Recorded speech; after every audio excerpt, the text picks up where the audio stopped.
자, 우리 옆에 분들과 다시 한번 인사하겠습니다. 오늘 정말 잘 오셨습니다. 자, 은혜 받기 원합니다. 네, 감사합니다. 자, 이 자리에 참석한 여러분들의 심령 가운데 주께서 허락하시는 평안과 기쁨이 함께 하시게 되시기를 주님의 이름으로 축복합니다. 자, 일전에 이 정읍에서 목회를 하던 중에 함께 신앙생활을 하던 권사님 한 분이 예배당 안에서 통곡을 하며 기도를 하는 것입니다.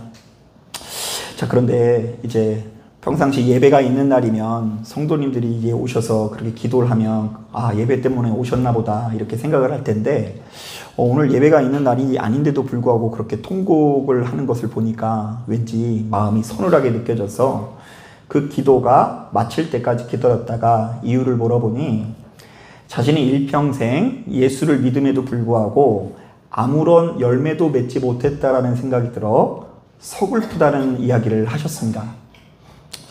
자, 이때 이 권사님께서 말씀하시는 열매는 세상적인 성공과 출세를 의미하는데요. 자, 자신도 남들처럼 성공해서 모든 영광을 하나님께 돌리면 좋으련만 자, 눈에 보이는 그 어떤 열매도 맺지 못하니 하나님께 돌릴 영광이 없어서 몹시도 속상하다라는 것입니다. 자, 그런데 제가 목회를 하면서 보니 생각보다 많은 성도님들이 이와 비슷한 정서들을 가지고 있는데요. 자, 이른바 우리가 예수를 믿으니 이 세상에서 성공하고 출세하는 것이 열매이고요. 그렇지 않는 삶은요, 무척 초라하게 여기기 마련이라는 것입니다. 자, 가령 예를 들면요, 우리가 어떤 일정 연배가 되면 우리의 노후에 대해서 심각하게 한번 고민을 하게 되죠. 자, 그런데 이제 어렸을 때 함께 이렇게 어울리던 친구들 중에 저 친구는 이제 노후에 형편이 굉장히 넉넉한 겁니다.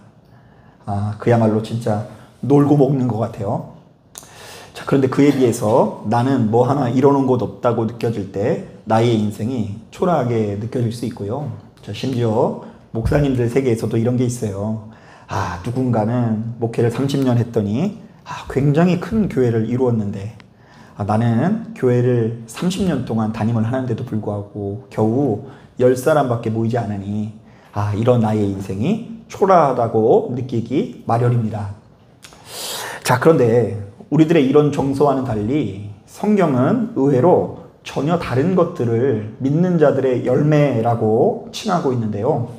자, 결론부터 말씀드리자면 우리가 하나님께서 베풀어 주신 은혜로 고통에서 벗어나고 그 내면이 그 어떤 때보다 풍요로워지는 것이야말로 진짜 열매라고 증언하고 있습니다.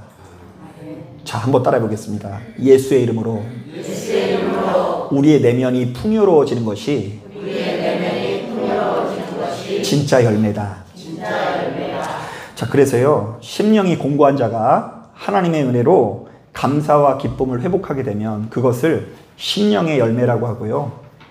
자, 그 은혜에 감격해서 하나님께 드리는 감사와 찬양은 입술의 열매라고 칭합니다. 자, 또한 이 갈라디아서 5장을 보면 성령의 열매에 대해서 소개되고 있는데요. 자, 거기 보면 지반평수 이런 거 하나도 없어요. 자, 어떤 것이 성령의 열매인지 들어보세요. 오직 성령의 열매는 사랑과 희락과 화평과 오래 참음과 자비와 양성과 충성과 온유와 절제니 이 같은 것을 금지할 법이 없느니라. 자, 그렇다고 한다면 예수 믿는 우리들은 바로 이런 점에서 좋은 열매를 맺어야 하는데요. 자, 이것은 곧 내가 이 땅에서 비록 성공하거나 출세하지는 못할 수 있어도 우리의 내면은 그리스도 예수의 이름으로 점점 더 풍요로워질 수 있어야 된다는 이야기를 하는 거예요. 실제로 오늘 우리가 읽은 이 본문에도 이와 비슷한 이야기가 담겨 있는데요. 자, 우리 다 같이 43절부터 45절을 천천히 한번 읽어보겠습니다. 시작. 못된 열매 맺는 좋은 나무가 없고 또 좋은 열매 맺는 못된 나무가 없느니라. 나무는 각각 그 열매로 아나니 가시나무에서 무화과를 또는 찔레에서 포도를 따지 못하느니라. 선한 사람은 마음에 쌓은 선에서 선을 내고 악한 자는 그 쌓은 악에서 악을 내나니 이는 마음에 가득한 것을 입으로 말함이니라. 자, 말씀을 보니까 예수 믿는 우리들은 좋은 나무가 되어서 좋은 열매를 맺어야 한다고 하는데요. 자, 이것은 크게 두 가지 방법이 있다고 합니다. 자, 평소 선한 마음을 쌓아서 선한 말의 열매를 맺으라는 것이고요. 자, 평상시에 악한 마음을 경계해서 악한 말을 뱉지 않도록 노력해야 된다는 것입니다. 자, 여러분, 우리나라 속담 중에 말이 마음이고 마음이 말이다 라는 말이 있는데요. 자, 저는 목회를 하면서 바로 이 말에 크게 공감을 할 때가 참 많이 있습니다. 자, 우리 인간은 어찌나 연약한지 마음에 있는 것이 어디로 나온다고요? 네, 입 밖으로 나오고요. 입 밖으로 나온 것은 사실은 그 사람의 뭐라고요? 마음이라고 이야기할 수 있어요. 자, 그래서 제가 이것을 너무 실감해서 한 번은 저희 가족들한테 이것을 물어봤어요. 얘들아, 아빠가 평상시에 너희들한테 제일 많이 하는 말이 뭐야? 자, 그랬더니 수빈이가 3초 만에 이렇게 얘기하더라고요. 아빠가 사랑해 내지는 아빠가 사랑하는 거 알지? 이런 이야기를 많이 했대요. 자, 그렇다면 오늘 말씀에 의하면 저는 우리 아이들한테 그냥 이런 이야기를 빈말로 한 게 아니라 이 아이들을 실제로 어떻게 하는 걸까요? 예, 사랑하는 마음을 가지고 있는 거겠죠. 자, 그리고 이어서 사모님한테도 물어봤어요. 여보, 평상시 내가 당신한테 어떤 이야기를 많이 하는 것 같아? 괜히 긴장되죠? 뭐 욕을 할까봐. 제가 그랬더니 감사하게도 사모님이 제가 항상 사모님의 감정을 살피는 말을 되게 많이 하더래요. 여보, 오늘은 기분이 어땠어? 여보, 왜 마음이 안 좋아? 속상해? 무슨 일이 있었어? 이런 접근을 많이 해서 고맙게 생각한다는 식으로 얘기를 하더라고요. 자, 그래서 제가 그 이야기를 듣고 이제 깨달은 바가 있어요. 아, 우리 가정의 실세가 사모님이구나. 그래서 내가 사모님의 기분을 굉장히 살피고 있구나. 웃자고 드린 말씀이고요. 이것도 저의 사랑의 표현이겠죠. 자, 여러분, 우리가 야고보서를 묵상해 보면 예수 믿는 우리들에게 말번세가 얼마나 중요한지가 드러나거든요. 말번세, 말의 모양. 자, 제가 한번 읽어볼게요. 혀는 곧 불이요, 불의의 세계라. 혀는 우리 지체 중에 온몸을 더럽히고 삶의 수레바퀴를 불사르나니 그 사르는 것이 지옥불에서 나느니라. 자, 혀가 얼마나 강력한지 이 혀로 인해서 온몸이 더러워질 수 있다고 하고요. 우리의 인생 자체를 모조리 태워버릴 수 있는 지옥불이 되기도 한다고 합니다. 혀가 지옥불이 된대요. 자, 그런가 하면 야고보서 3장 8절에는 이런 말씀이 있어요. 혀는 능히 길들일 사람이 없나니 쉬지 아니하는 악이요 죽이는 독이 가득한 것이라. 그 누구도 혀를 길들이지 못한다고 하는데요. 혀는 이른바 걷잡을 수 없는 악이며 누군가를 죽이는 도구로 가득 차 있다라고 말합니다. 쉽게 말하면 우리의 말 한마디로 인해서 우리의 인생의 방향이 결정될 수 있다라는 이야기인데요. 자, 말 한마디에 의해서 그야말로 죽고 사는 것이 결정나기도 하고 우리의 인생이 천국이 되느냐 지옥이 되느냐의 문제가 결정된다라는 이야기를 하는 거예요.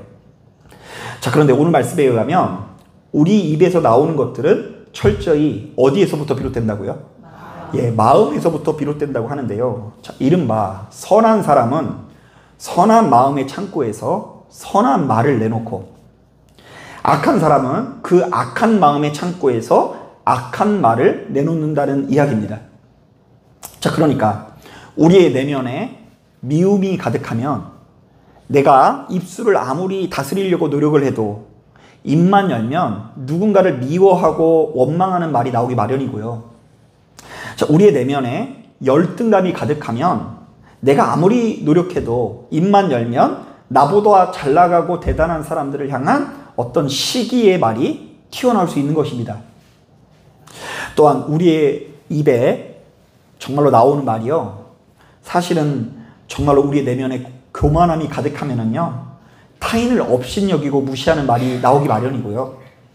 그리고 무엇보다 우리의 내면에 외로움이 가득하면 타인에게 애정을 갈구하는 언어가 나올 수밖에 없는 것입니다. 자, 그렇다면 예수 믿는 우리들은 어떤 다툼과 분쟁이 일어났을 때에 지금 눈앞에 놓인 누군가가 얼마나 못나고 부족하고 형편없는지를 바라보지 말고 그 무엇보다 자기 자신의 내면부터 돌아볼 수 있어야 합니다. 자, 이른바 지금 나의 입에서 이렇게 못나고 좋지 못한 말이 나온 것은 쟤 때문이 아니라, 자, 나의 마음에 좋지 못한 것이 머물고 있기 때문이라는 것을 알아야 하고요. 지금 나의 혀가 지옥불이 되어서 어딘가를 완전히 불사르고 태우고 있다고 한다면, 자, 지금 그 상대방이 너무나 형편없고 부족하다기보다 나의 마음이 좋지 못하기 때문에, 그 좋지 못한 마음에 지배받고 있기 때문이라는 것을 알아야 한다는 것입니다. 자, 그래서일까요? 오늘 우리가 읽은 본문을 보니 주님께서도 이렇게 말씀하십니다. 자, 우리 다 같이 41절, 42절 말씀 같이 한번 읽어보겠습니다. 시작. 어찌하여 형제의 눈 속에 있는 티는 보고 내 눈 속에 있는 들보는 깨닫지 못하느냐? 내 눈 속에 있는 들보를 보지 못하면서 형제여 나로 내 눈 속에 있는 티를 빼게 하라 할 수 있느냐? 외식하는 자여 먼저 내 눈 속에서 들보를 빼라. 그 후에야 내가 밝히 보고 형제의 눈 속에 있는 티를 빼리라. 자, 여기에서 티는 작은 먼지나 이물질을 말하고요. 들보는 그야말로 집의 기둥을 말하는데요. 자, 예수 믿는 우리들은 항시 타인의 작은 허물을 탓하고 지적하기보다 먼저 자기 자신의 잘못을, 자기 자신의 내면을 돌아볼 수 있어야 한다는 것입니다. 자, 우리 한번 따라해 보겠습니다. 지금 나의 마음에는 무엇이 있는가? 예, 미움이 있을까? 미움이 있으면 미움 말이 나올 거예요. 자, 교만함이 있으면 교만한 말이 나올 겁니다. 내 마음이 불편하니까 자꾸만 주변 사람들을 힘들게 할 수 있는 거예요. 자, 이런 점에서 지난 목요일 날 이 제자훈련 때 우리 성도님들과 함께 나눈 말씀이 또다시 생각이 납니다. 자, 제가 그때 이런 이야기를 했거든요. 성도가 죄를 이기게 되었다라는 것은 그 어떤 경우에도 죄를 짓지 않는다라는 것이 아니라 이제부터 회개하는 삶을 살게 되었다라는 것이다. 사실 우리는 어쩌다가 큰 은혜를 받으면 하나님께 이런저런 약속을 하는 경우가 되게 많죠. 하나님, 제가 이제 다시는 절대로 뭐뭐 하지 않겠습니다. 제가 이제부터는 단 한 번도 빠지지 않고 무엇을 하겠습니다. 자, 그런데 그런 약속들이 주로 지켜지는 것 같아요? 안 지켜지는 것 같아요? 그래서 약속하지 말라고 하시는 거예요, 하나님께서. 맹세도 하지 말라고 하시잖아요. 왜냐하면 어차피 맹세하거나 약속을 해도 잘 지켜지지 않으니까 그런 이야기를 하시는 거예요. 자, 그런데 그렇게 한두 번이 아니라 한 10번 정도 약속을 어기게 되면은요, 이제는 하나님 앞에 다시는 이제 뭐 이렇게 교제하고 싶은 면목이 사라지게 되지 않나요? 뭐 한두 번 어기면 죄송합니다, 용서해 주세요 이렇게 해야 하는데 한 10번 어기면은요, 아유 그래요 주님, 저는 자격도 없는 사람입니다 이러면서 저는 예수 믿을 자격이 없으니 제가 한 내년쯤에 와가지고 기도 다시 하겠습니다, 뭐 이러면 다행이고요. 주님 오실 때까지 안 나오시는 분들이 생각보다 많이 있습니다. 자, 바로 이러한 면목 없음의 문제로 주님을 떠나는 일이 많다라는 것이죠. 자, 하지만 예수 믿는 우리들이 추구해야 되는 경건은 엄연히 따졌을 때 죄를 짓지 않는 것이 아니라 회개인데요. 이른바 우리가 수시로 기도하면서 자신의 죄와 허물을 철저히 고백할 때에 진정한 거룩을 온전히 누릴 수 있다는 이야기입니다. 자, 그런데 여러분 잘 생각해 보세요. 회개하는 삶이야말로 우리의 죄를 이기는 삶이라고 한다면, 만약 우리가 매번 타인의 눈에 있는 티만 보고 내 눈에 있는 들보를 보지 못한다고 한다면 우리의 인생은 어떻게 될까요? 자, 아마도 그 어떤 개성과 진보도 없이 고생은 고생대로 하면서 예수를 믿음에도 불구하고 세상에서 가장 덕이 안 되는 사람으로 나의 모습이 점점 더 악화될 것이 분명합니다. 자, 실제로 성경에는 바로 이렇듯 하나님을 열심히 믿되 자신의 죄와 허물을 좀처럼 발견하지 못하는 자들을 향한 경고의 메시지가 가득한데요. 자, 특히 마태복음 23장을 보면 우리 주님께서 작정하시고요. 그 바리새인들과 서기관들을 향해서 분노를 쏟아내시는 장면이 있어요. 화 있을진저, 바리새인들과 서기관들에게 화 있을진저 하면서 7번이나 쏟아내는데 그 내용을 한번 들어보세요. 너희는 천국 문을 사람들 앞에서 닫고 너희도 들어가지 않고 들어가려 하는 자도 들어가지 못하게 하는도다. 자, 회개가 없는 자들은 자기 자신은 천국을 누리지 못하고 타인이 천국으로 들어가는 것까지도 방해한다라고는 이야기예요. 자, 둘째, 너희는 교인 한 사람을 얻기 위해서 바다와 육지를 두루 다니다가 생기면 너희보다 배나 더 지옥 자식이 되게 하는도다. 꼭 사람들이요, 좋은 거 배우는 게 아니라 나쁜 거 배우는 거 아세요?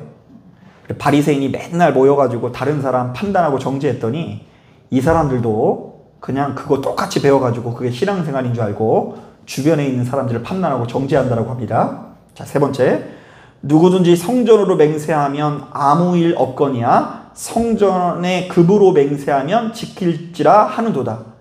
회개 없는 자들은요, 자신의 내면의 열매를 바라보지 못하고 열매를 맺지 못하고 매번 물질의 유혹을 받는다라는 거예요. 그래서 이제 탐심의 노예가 돼서 사실은 물질의 종로로 사다가 인생이 마무리된다.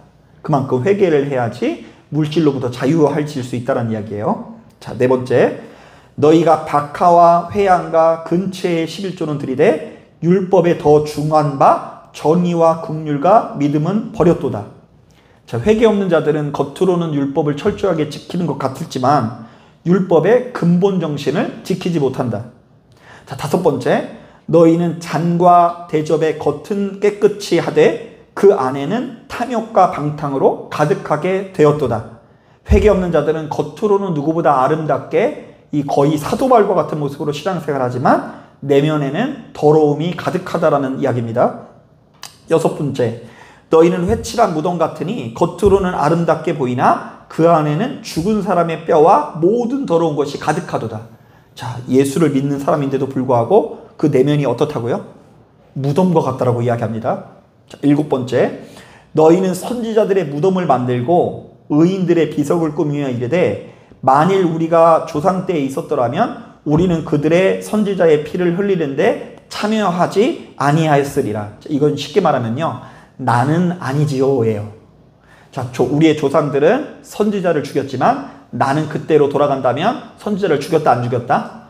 안 죽였다. 이런 이야기를 하고 있는 거예요. 사랑하는 여러분, 신앙생활은 본디 회개하는 생활입니다. 우리가 이 자리에 모여 있는 것도 함께 모여서 회개하기 위해서 모인 것입니다. 자, 그래서 만약에 지금이 구약 시대라고 한다면 짐승을 바치면서 짐승을 나 대신 죽이면서 죄를 지었으면 내가 죽어야 되고 아파야지만 내가 죽을 수 없으니 내가 키우던 바둑이 뽀삐를 죽이면서 나의 죄를 전가시켰을 거예요. 자, 그런데 이제는 영원한 화목제물이 되시는 예수께서 우리를 위해서 단박에 우리의 모든 죄를 짊어지신 덕분에 그렇게 짐승의 피를 바칠 필요 없이 우리가 이 자리에 모여서 잠시 눈을 감고 스스로의 죄를 인정하면서 전능하신 하나님께 도우심을 요청하면 성령께서 동일하게 역사하시사 우리의 죄와 허물을 깨끗하게 만들어 주실 것입니다. 아멘. 여러분, 날마다 시간을 구분하여 기도하는 것도 사실은 내 안에 있는 죄와 허물을 물리치기 위해서입니다. 그래서 신앙생활을 이제 막 시작한 사람들은 제일 무서운 게 사단일 수 있어요. 이제 막 시작할 때는 사단이 나를 공격하면 어떡하지? 자, 그런데 좀 더 해보신 분들은요, 사단보다 더 무서운 게 누구예요? 나예요, 나. 실제로 여러분, 우리 화났을 때 거울 한번 보세요. 눈이 막 이렇게 돼 있다니까요.